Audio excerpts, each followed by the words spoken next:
میں بغیر کسی تاخیر کے ملتمس ہوں مرکزی رہنما شیعہ علماء کونسل پاکستان محترم جناب علامہ سید ظفر علی نقوی صاحب کو رب اشرح لی صدری ویسر لی امری واحلل عقدۃ من لسانی یفقهوا قولی لا حول ولا قوة الا باللہ العلی العظیم اعوذ باللہ السمیع العلیم من الشیطان اللعین الرجیم بسم اللہ الرحمن الرحیم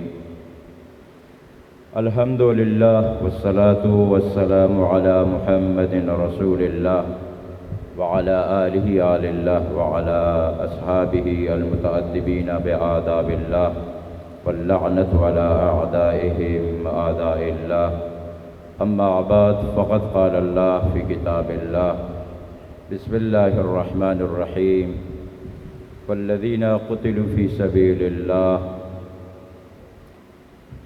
لن يضل أعمالهم وسيهديهم ويدخلهم الجنة صلوات پڑھ دے محمد وآل بیت محمد.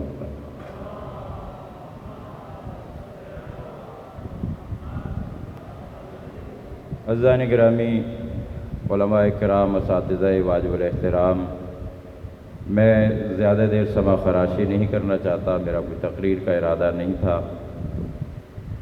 میں کچھ گزارشات جو آیا آپ کی خدمت میں تلاوت کی گئی اس کے حوالے سے عرض کروں گا، اور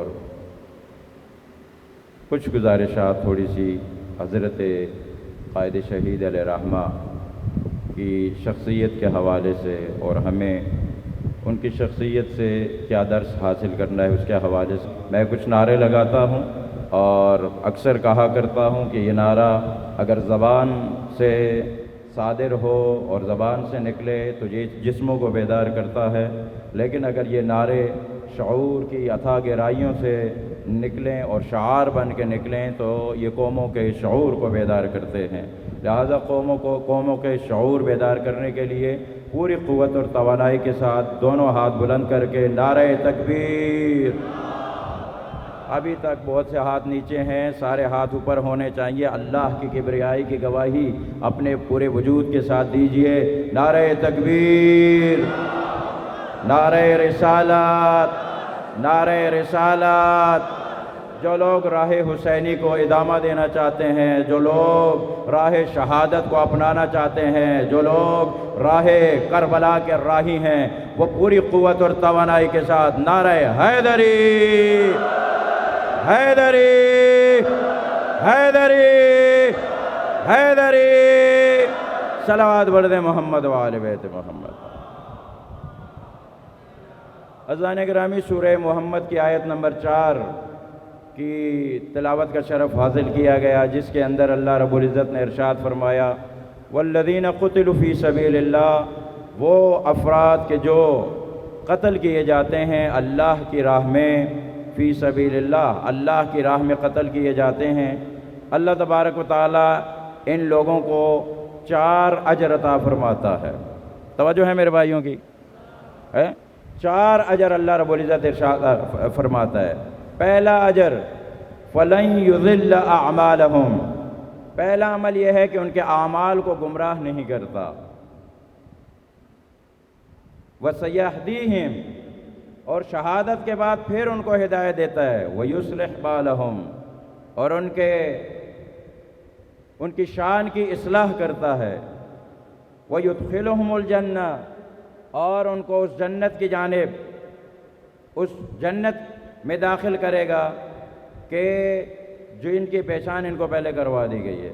عزیزان گرامی، چونکہ ٹائم زیادہ نہیں ہے میں زیادہ تجزیہ و تحلیل نہیں کر سکتا، لیکن سورہ محمد چونکہ ایک الگ سے علم ہے جس کو مقاصد السورہ کہا جاتا ہے، سورتوں کے مقاصد کے حوالے سے، تو سورہ محمد کے اندر جس چیز کا ذکر ہے توجہ سے سماعت فرمائیے گا. اللہ تبارک و تعالیٰ نے ان لوگوں کی حمایت کا تذکرہ کیا ہے جو محمد مصطفیٰ کی حمایت کرتے ہیں، جو معارف الہیہ کی تبلیغ اور ترویج کے اندر محمد مصطفیٰ کا ساتھ دیتے ہیں، اس کا تذکرہ ہے.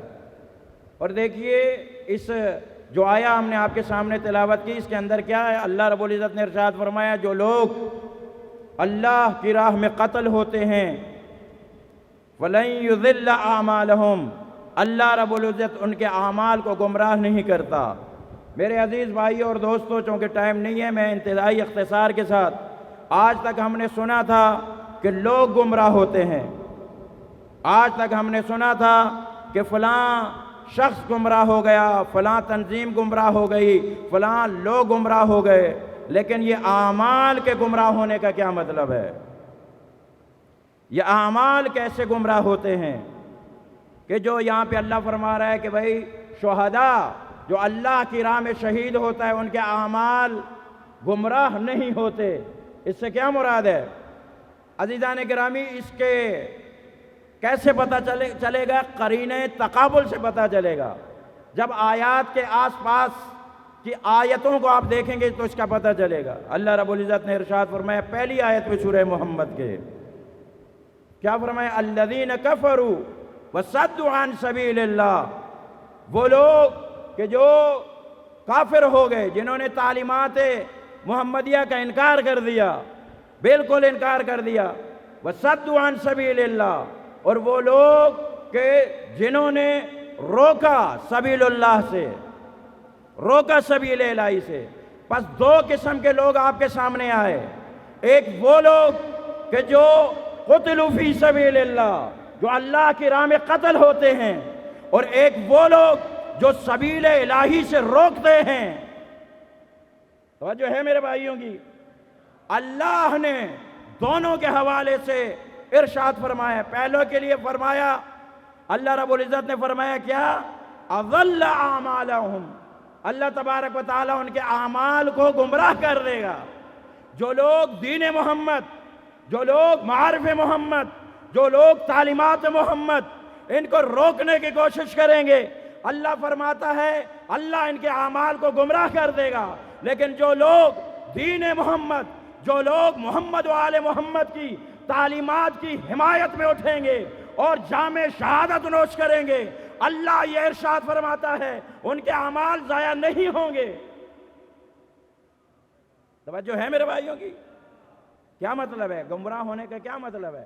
اب اس جملے کی جانب توجہ کیجئے گا تاکہ میں ایک پیغام دے سکوں۔ دیکھیں، عربی زبان میں ضلع اور ضلالت کا معنی کیا ہوتا ہے؟ سرگردان ہونا، پریشان ہونا، متحیر ہونا۔ عرب لوگ چونکہ وہ صحراؤں میں نکل جاتے تھے اور پھر راستے کی تلاش میں، منزل مقصود کی تلاش میں بھٹکتے رہتے تھے ادھر ادھر، اس وجہ سے ان کے لیے استعمال کیا جاتا تھا ضل سعیہ، ٹھیک ہے؟ ان کی سعی لا حاصل ہے۔ کیا مطلب؟ وہ اپنے مقصد تک نہیں پہنچ سکتے، وہ اپنے مقصود تک نہیں پہنچ سکتے۔ تو عزیزان گرامی، میں زیادہ دیر آپ کا ٹائم نہ لوں، زیادہ وقت نہ لوں، بس عزیزان گرامی یہ معنی اگر آپ لیں گے ضلالت کا کہ وہ اپنے مقصد تک نہیں پہنچ سکتے، وہ اپنی منزل مراد تک نہیں پہنچ سکتے، تو معنی یہ نکلے گا کہ دشمنان اسلام، کفار جتنے بھی کوشش کر لیں، جتنے بھی سعی کر لیں، جتنا بھی ہیلے بہانے کر لیں، میڈیا وار کر لیں، چاہے جیسے بھی کر لیں، لیکن اللہ نے یہ وعدہ کیا ہے کہ دشمن اپنی منزل تک نہیں پہنچیں گے، ان کی سازشیں ناکام ہوں گی، اپنی منزل مقصود تک وہ نہیں پہنچیں گے۔ توجہ ہے عزیزان گرامی؟ جبکہ جو لوگ اللہ کی راہ میں، اللہ کی حمایت کے لیے نکلے ہیں، اللہ رب العزت فرماتا ہے لوگ یہ دیکھیں گے ان کے گلے کاٹ دیے گئے ہیں، ان کے اعضاء کاٹ دیے گئے ہیں، ان کو ٹکڑے ٹکڑے کر دیا گیا ہے۔ لوگ یہ سمجھیں گے کہ ان کے گلے کاٹ کر، ان کے ابدان کاٹ کر، ان کے اجساد اور اجسام کاٹ کر ہم نے اپنا مقصد حاصل کر لیا ہے، لیکن ان کو پتہ نہیں ہے یہ گلا کٹنے سے فکر حسینی کٹتی نہیں ہے، گلا کاٹنے سے راہ حسینی کو آپ بند نہیں کر سکتے، منزل مقصود تک یہ پہنچ کر رہے گا۔ اور اس کی واضح دلیل آج ہے، 35 سال ہو گئے، تو ہم لوگ یہ سمجھے کہ ایک حسینی کو یہیں پر اس مقتل میں آپ اس کو گولی کا نشانہ بنا کر اور حسین اور حسینیت کو ختم کر دو گے، فکر حسینی کو ختم کر دو گے، لیکن آج 35 سال کے بعد ایک بار پھر شیعہ سنی 5 اگست کو یہاں پہ اکٹھے ہو کر تمہیں یہ بتا رہے ہیں کہ تم نے جسم حسینی کو مارا ہے، فکر حسینی کو نہیں مار سکتے۔ فکر حسینی کو نہیں مار سکتے۔ فکر حسینی کیا ہے؟ راہ حسینی کیا ہے؟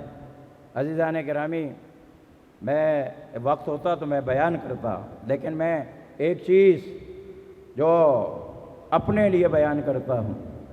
دیکھیں، شہید حسینی علیہ رحمہ نے کچھ ان کی فکر جو ہے نا شخصی اور ذاتی اور ان کی خودسازی کے حوالے سے، کچھ جو ہے نا اجتماع کے حوالے سے، اجتماع کے حوالے سے انہوں نے پاکستان کے اندر نظام ولایت کے قیام کا نعرہ اور نفاذ کا نعرہ لگایا۔ توجہ ہے میرے بھائیوں؟ ہے ایک نظام کا نعرہ لگایا، کیونکہ جب تک سسٹم نہ ہو، دیکھیں موبائل آپ کے پاس ہے، یہ موبائل، اس موبائل کے اندر اچھے اچھے سافٹ ویئر آپ کے پاس ہوں، اچھا ہارڈ ویئر والا موبائل آپ کے پاس ہو، اینڈرائڈ جو سسٹم اس ساری چیزوں کو چلاتا ہے، اگر یہ سسٹم آپ کے پاس نہ ہو ہے تو یہ موبائل کسی کام کا ہے نہیں ہے۔ کیوں؟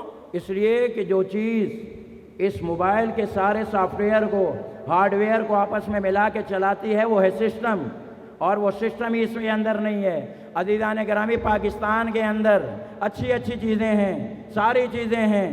قائد شہید نے اس چیز کو درک کیا کہ لوگوں کے جذبات بھی اچھے ہیں، لوگوں کے عقیدے بھی اچھے ہیں، پاکستان کی سرزمین بھی اچھی ہے، پاکستان کے اندر ساری چیزیں اچھی ہیں۔ اگر جو چیز کمزور ہے تو وہ پاکستان کا سسٹم کمزور ہے، لہذا اس سسٹم کو لانے کی ضرورت ہے، اس سسٹم کو ولایت کی ضرورت ہے، اس سسٹم کو امامت کی ضرورت ہے۔ لہذا اسی لیے قائد شہید نے نظام ولایت فقیہ کا نعرہ پاکستان میں لگایا۔ توجہ ہے عزیزان؟ یہ نعرہ لگایا، اور میں ابھی اس جانب نہیں آتا، چلیں بات کر دیتا ہوں۔ میں امام خمینی علیہ رحمہ نے، امام خمینی علیہ رحمہ کوئی معصوم نہیں تھے، لیکن عزیزان گرامی معصومین کے سچے پیروکار تھے۔ آپ امام خمینی کی شخصیت میں جھانک کر دیکھیں۔ امام خمینی علیہ رحمہ ہماری طرح جوش خطابت میں جملے نہیں کہتے تھے، بلکہ وہ حقائق بیان کرتے تھے۔ انہوں نے اتنے انقلابی گزرے ہیں، اتنے انقلابی، 2 انقلابیوں کے بارے میں کہا یہ میرے بیٹے ہیں، صرف 2 کے بارے میں کہا کہ یہ میرے بیٹے ہیں، اور 2 بندوں کے افکار کو زندہ رکھنے کا حکم دیا۔ ایک شہید مرتضی مطہری رحمت اللہ علیہ اور ایک شہید حسینی رحمت اللہ علیہ۔ کون سی ایسی بات تھی دونوں میں کہ ان کو کہا یہ میرے بیٹے ہیں؟ اب عربی زبان میں جا کر ابن کی تشریح کیجئے گا کہ عربی زبان میں بیٹے کو ابن کیوں کہتے ہیں۔ ابن اس وجہ سے کہتے ہیں ابن کہ یہ بنیاد سے نکلا ہے، بنا سے نکلا ہے اصل میں، اور بنا کہتے ہیں چونکہ بیٹا آئندہ آنے والی، توجہ چاہوں گا عزیزان گرامی، آخری جملے ہیں میرے، کہ آئندہ آنے والی نسلوں کی بنیاد ہوتا ہے بیٹا، اس وجہ سے اس کو ابن کہتے ہیں۔ اگر بیٹا ہے تو نسل ہے، آپ کی نسل آگے بڑھے گی، اگر بیٹا نہیں تو نسل آگے نہیں بڑھے گی۔ عزیزان گرامی توجہ سے سماعت فرمائیے گا، اسی لیے پیغمبر نے اپنے بیٹے بنا کر حسن اور حسین کو لے کر گئے کہ جس طرح عام بندے کی نسل وہاں اس وقت بڑھتی ہے کہ جب ان کے ابناء ہوتے ہیں، تو رسالت بھی اسی وقت آگے بڑھے گی کہ جب میرے حسن اور حسین ہوں گے۔ زیادہ ٹائم نہیں کہ میں اس کی مزید تشریح کروں۔ اب دیکھیے عزیزان، تو جو عام نسل کی بنیاد بنے وہ جسمانی بیٹا ہوتا ہے، اور جس سے فکر کی بنیاد آگے بڑھے کہ وہ ہیں تو وہ فکر ہے، اگر وہ نہیں تو وہ فکر نہیں۔ اس کو کہتے ہیں یہ روحانی بیٹے، فکری بیٹے، یہ نظریاتی بیٹے، یہ کہلاتے ہیں۔ پاکستان کے اندر ولایت فقیہ کو اجاگر کرنے والا، ولایت فقیہ کی بنیاد رکھنے والا کوئی اور نہیں ہے، شہید حسینی ہے۔ اور ایک جملہ اپنے جوانوں کے لیے،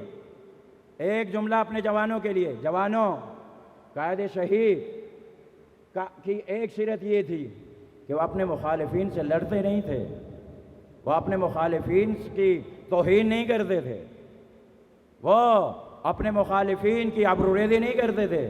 اگر کوئی بندہ ان کا نظریاتی مخالف ہوتا تھا، میں ایک جملہ کہوں گا ان کے لیے اور موجودہ قائد کے لیے میں جملہ کہا کرتا ہوں، ان کی پالیسی یہ ہے دونوں کی، وہ پالیسی کیا ہے؟ وہ یہ ہے، ہم تو دشمن کو بھی پاکیزہ سزا دیتے ہیں، ہم تو دشمن کو بھی پاکیزہ سزا دیتے ہیں، ہاتھ اٹھاتے نہیں، نظروں سے گرا دیتے ہیں۔ پاکیزہ سیاست توہین والی نہیں، گستاخی والی نہیں، بلکہ احترام والی، اکرام والی، دعوت والی، نظریات والی، یہ شہید حسینی کی ایک روش تھی۔ بس عزیزان گرامی، ہمیں بھی دونوں ان چیزوں کو اپنانا چاہیے۔ ایک یہ کہ ولایت فقیہ کے نظام کو پاکستان کے اندر، فارسی میں کہتے ہیں بھومی سازی کرنا، پاکستان کا جو اسٹرکچر ہے اس اسٹرکچر کے مطابق اس کو ڈالنا، یہ ہمارے طالب علموں کی ذمہ داری ہے۔ ولایت فقیہ، لوگ یہ سمجھتے ہیں کہ ولایت فقیہ ایرانی نظام ہے، ایرانی نظام نہیں ہے۔ میں ایک بار کسی ٹی وی چینل پہ گفتگو کر رہا تھا تو میرے بھائی نے فون پہ لائیو پروگرام تھا، آخری جملہ کہہ کے کہ انہوں نے ہم سے پوچھا کہ بھئی آپ تو امام خامنہئی کی بات کرتے ہیں، امام خامنہئی تو وہ ایران کے اندر بیٹھا ہوا ہے، تو کیوں ایران کو اپنے اوپر مسلط کرتے ہو؟ جملے کی جانب توجہ کیجئے گا۔ میں نے ان کو کہا اگر یہی بات ہے کہ جو بندہ جس ملک میں بیٹھ جاتا ہے تو وہ اس ملک کا ہوتا ہے، تو پھر بتائیے پیغمبر کون سے ملک کا تھا؟ پھر بتائیے امیر المومنین کون سے ملک کا تھا؟ بھئی بات یہ نہیں ہوتی کہ کون کس ملک میں ہے، ہم ایران کے حمایتی نہیں، ہم نظام کے حمایتی ہیں۔ آخر میں میری دعا ہے پروردگار عالم ہمیں راہ شہید حسینی پر چلنے کی توفیق عطا فرمائے، مشن شہید حسینی کو آگے بڑھانے کی توفیق عطا فرمائے، آمین یا رب العالمین۔